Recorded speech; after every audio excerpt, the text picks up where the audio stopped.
김보엽 기자, 오늘 주제는요. 진중권 저널리즘과 민주당의 촌스런 대응입니다. 대략 지난해부터 조국 사태 때부터 그 대여 깐죽의 선봉장으로 나선 진중권 전 동양대 교수와 더불어민주당 박진영 부대변인 사이에 날선 비판이 오갔습니다. 진중권 씨가 소설가 조정래 선생의 친일파 발언에 대해서 깐죽거리는 태도로 독서를 퍼붓자 박 부대변인이 논평으로 진 씨를 비판을 했거든요. 출입처가 진중권 페이스북인 기자들이 이를 대대적으로 보도를 하고 나섰습니다. 네, 먼저 관련 내용 좀 요약해 보면요. 조 작가가 기자회견을 한 건 12일입니다. 태백산맥, 아리랑 등 3부작 개정판을 냈거든요. 그 자리에서 반일 종족주의를 펴는 이영훈 비판을 했고요. 앞으로도 토착 외구, 일본 유학을 다녀온 뒤 일본의 죄악을 편들고 역사를 왜곡하는 민족 반역자들에 맞서는 운동을 적극적으로 하려고 한다. 이렇게 얘기를 했습니다. 예.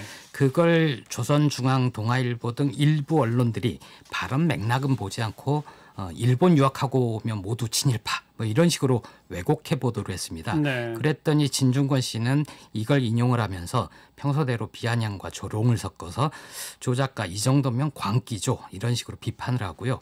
그러면서 문재인 대통령 딸 일본 유학 사실을 거론하면서 만약 조 작가가 반민특위를 만들면 처단당할 것이다 이런 얘기를 했습니다. 그래서 민주당은요? 발끈했겠죠.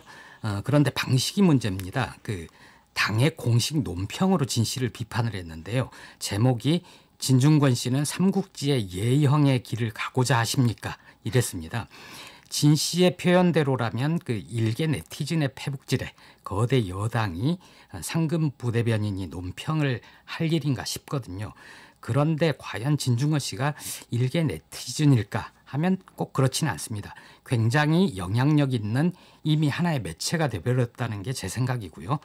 꼭 논평을 해야겠다면 예의를 갖춰 점잖게 하면 되는데 그런데 예형을 인용을 했습니다. 예형이 누구죠?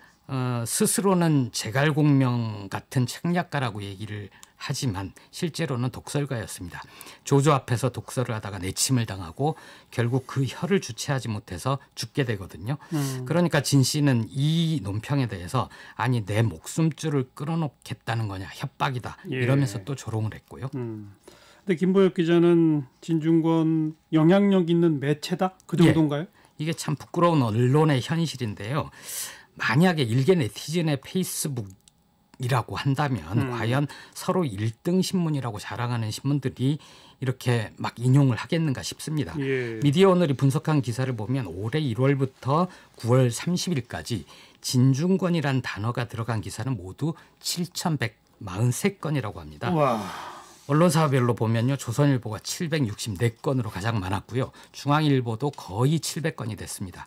반면 경향신문과 한겨레는 각각 83, 24건으로 좀 적었고요. 예. 기자협회 보는 상반기 매체들이 주로 인용한 사람 순위를 매겼는데요.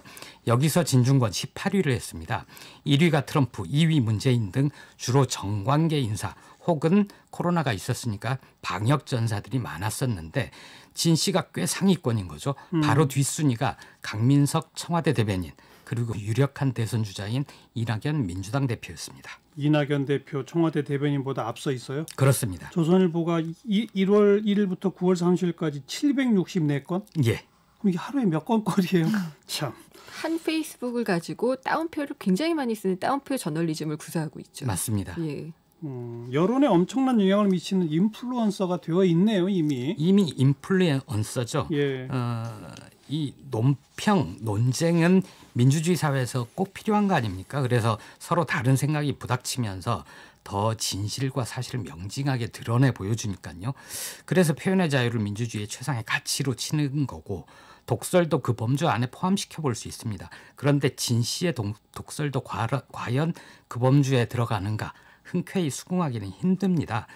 SNS나 유튜브에서 영향력 있는 인플루언서 잘못하면 인플루엔자보다도 무서운 흉기가 될 수 있다고 봅니다. 네. 가짜뉴스와 음모를 퍼뜨리는 극우 유튜버 그리고 사적 처벌에 나섰던 디지털 교도소가 주는 교훈입니다. 근데 뭐 이 진중권 씨의 발언 하나하나를 매일처럼 인용해 보도하는 그런 언론들이 문제 아니에요? 그게 문제입니다. 그래서 팩트 체크를 주로 하는 그 뉴스톱의 대표가 뭐라고 불렀냐면 진중권 저널리즘으로 명명을 하면서 상업적 관점에서 보면 진 전 교수는 본인의 영향력이 점점 더 커지니 안 쓸 이유가 없고 언론 입장에서는 한 번 썼다 하면 수만 건의 클릭이 보장되니 마다할 이유가 없다.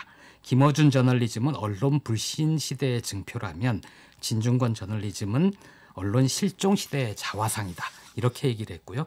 여성학자 정희진 씨도 서울대 출신 아재가 친구에게 보내는 글을 전 국민에게 발송하지 마라. 진정 교수의 발언은 자유이겠지만 언론은 그의 페이스북 중계에 신중했으면 좋겠다. 이렇게 적었습니다. 네, 뉴스 사이다였습니다.